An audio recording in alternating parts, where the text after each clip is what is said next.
नमस्कार दोस्तों, आज हम फिर से बात करते हैं महाभारत के एक पात्र जिसे लगातार हर समय के लेखक, टीवी सीरियल्स, मूवी बनाने वाले यूट्यूब चैनल्स हमेशा नीचा दिखाते आए हैं। स्वाभाविक है, अपने पसंदीदा पात्र को सही दिखाने के लिए इनको हमेशा चरित्रहीन दिखाने की कोशिश करते हैं, किसी भी समय की नकली या फेक कहानियां बना के। ये है महाभारत की एक और कृष्णा यानी कि यज्ञसेनी द्रौपदी।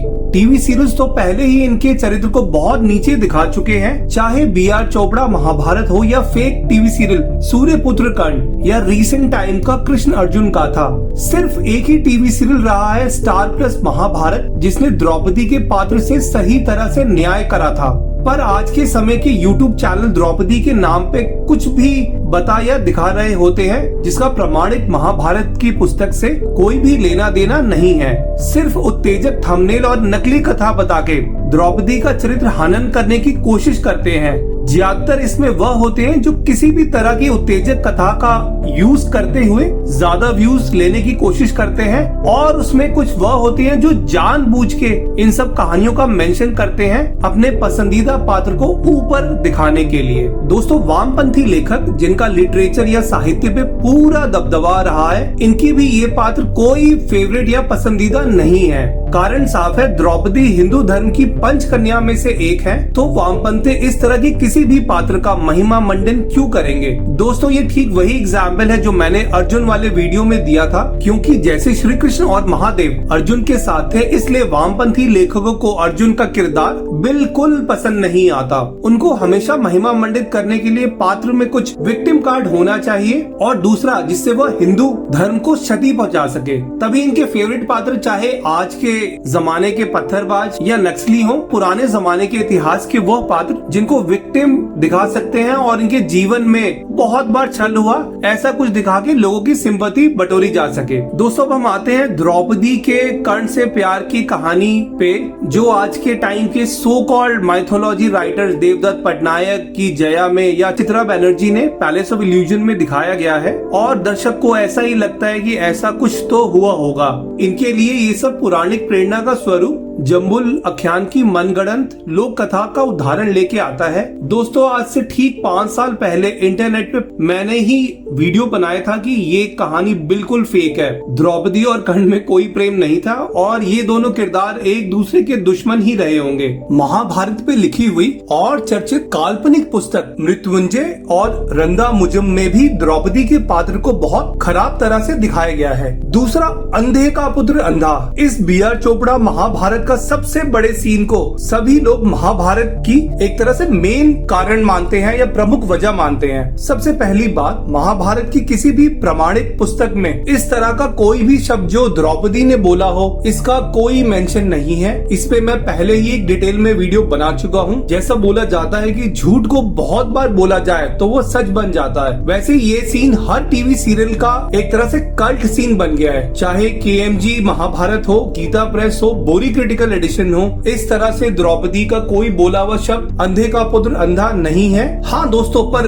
धर्मवीर भारती के नाटक अंधा युग जो 1955 में हुआ था, उसमें ये अंधे का पुत्र अंधा पहली बार उपयोग किया गया था, और उसके बाद जैसे मैंने बोला, ये हर सीरियल का एक कल्ट सीन बन गया है। दोस्तों, आज के समय में सो कॉल्ड हिंदू धर्म के नाम पे यूट्यूब चैनल्स द्रौपदी पे ये वीडियो बना रहे होते हैं कि द्रौपदी कैसे पांडवों से संबंध बनाती थी, क्या थी द्रौपदी की काली सच्चाई। दोस्तों, द्रौपदी की काली सच्चाई के नाम पे कम से कम इंटरनेट पे 50 से ज्यादा वीडियो है। बहुत सारे नकली प्रसंग, जैसे द्रौपदी ने क्यों दिया कुत्तों को श्राप, द्रौपदी ने क्यों मरते हुए भीष्म का मजाक उड़ाया, द्रौपदी ने क्यों 5 पतियों से विवाह किया, क्यों उन्होंने मना नहीं किया। द्वापर युग के संस्करण या इतिहास को लोग आज के समय से मापने का प्रयत्न कर रहे होते हैं। हिंदू धर्म में अब पुरुष का एक विवाह से ऊपर तो हो नहीं सकता, पर ऐसा द्वापर युग में नहीं था। यहाँ पुरुष तो बिल्कुल अनेक विवाह करते थे। जैसे श्री कृष्ण की 8 प्रमुख पत्नियां थी, अर्जुन की भी 4 पत्नियां थी, और द्रौपदी वाले सिनेरियो में उनके 1 से ज्यादा पति थे।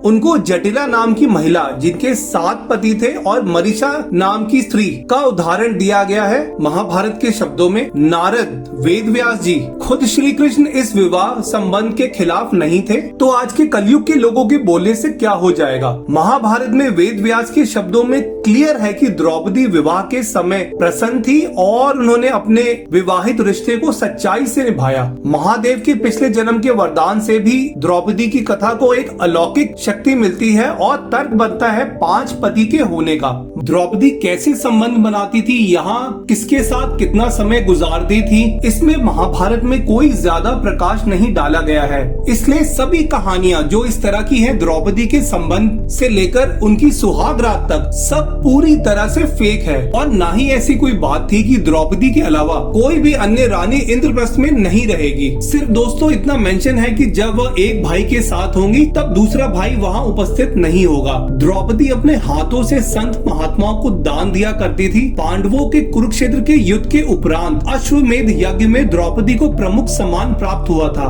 द्रौपदी सिर्फ एक रानी ही नहीं थी, पर पांडवों का पूरा फाइनेंस यानी अर्थशास्त्र का हिसाब रखने वालों में थी। किसी भी तरह के कुत्तों के श्राप का भी कोई मेंशन नहीं है महाभारत के शब्द में। ये भी एक फेक कहानी है। अश्वत्थामा जिन्होंने उनके सभी पुत्रों को मार दिया था, उनको भी द्रौपदी ने माफ कर दिया था। द्रौपदी अपने पांडव पतियों की सबसे बड़ी ताकत थी। हर कठिनाई में वह अपने पतियों के साथ हमेशा रही थी, चाहे पांडवों के साथ वनवास के समय में जाना हो या राज्य का समय या आखिरी का समय जब पांडवों ने संसार को त्यागने का निर्णय लिया था। उनके पात्र की ये बात जो हर कठिन मौके में अपने पतियों का साथ देना उनको बिल्कुल ऊपर ले आती है। शायद तभी के आज के समय के सो कॉल्ड फेमिनिस्ट लेखक की भी वो फेवरेट कैरेक्टर नहीं है। उनके पात्र को नीचे दिखाने के लिए द्रौपदी को हमेशा बहुत क्रोध में रहने वाला और युद्ध के लिए इंस्टिगेट करने वालों में दिखाया जाता है। मॉडर्न राइटर्स इन्हीं सब वजहों को दिखाते हैं अपनी कहानी में, कर्ण के प्रति एक झूठा आकर्षण की कहानी को बनाते हुए। साथ में दोस्तों द्रौपदी ने ऐसा कोई वचन नहीं लिया था कि वो दुशासन के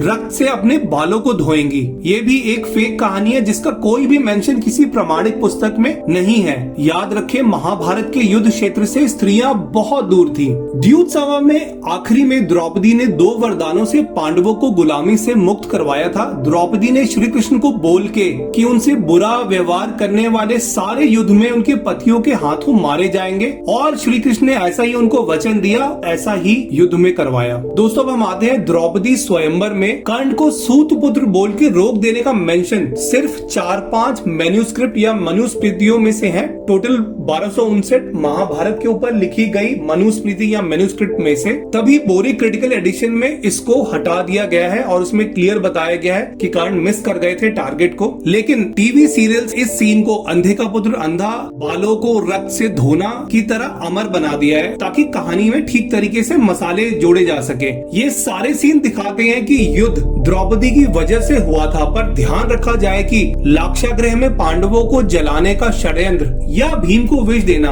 ये सब कौरवों व पांडवों में खूनी संघर्ष द्रौपदी के विवाह से बहुत पहले शुरू हो चुके थे। द्रौपदी के बारे में ये भी मेंशन है कि वह सभी के भोजन के बाद भोजन ग्रहण करती थी और आम प्रजाजन की शिकायतों में सुधार के लिए वो कार्य करती थी। ये सब जवाब है उनके लिए जो द्रौपदी को सिर्फ महाभारत के 2 संस्करण स्वयंवर और द्यूतसभा के सीन से जानते हैं। द्रौपदी अपने कार्य या पर्पस में क्लियर थी। वैसे तो 5 पतियों से उन्होंने बराबर का प्रेम करा, पर अर्जुन के प्रति कुछ संस्करण बताते हैं कि उनको ज्यादा लगाव था। जैसे जब अर्जुन सुभद्रा से विवाह करके आए थे तो वह अर्जुन पे क्रोधित हो गई थी। वैसे ही अपने से किसी भी तरह की बदतमीजी पे वो भीम से दंड की मांग करती थी और भीम बिल्कुल दंड दे दिया करते थे, जैसे कीचक वध। दोस्तों देखिए आज के टीवी सीरियल हर समय के लेखक और यूट्यूब चैनल कुछ भी दिखाते रहे द्रौपदी के बारे में, पर उनका जीवन चुनौतीपूर्ण था। जैसे मैंने पहले बताया कि पांडवों के हर संघर्ष में वो आदर्श पत्नी की तरह साथ रही, चाहे वनवास हो या साम्राज्ञी बनना हो या आखिरी जीवन का सफर स्वर्गारोहण पर्व में। वैसे तो दोस्तों महाभारत में कोई भी पात्र बिल्कुल फ्लॉलेस नहीं है और न ही द्रौपदी भी थी ऐसे, पर आज के टीवी सीरियल्स महाभारत के नाम की रीटेलिंग बुक्स यूट्यूब चैनल ने फेक कहानियों से उनको एक तरह से खलनायिका की तरह का पात्र बना के रख दिया है। दोस्तों अगर वीडियो अच्छा लगा है तो लाइक करें, शेयर करें और मेरे चैनल को जरूर सब्सक्राइब करें। जय श्री राम।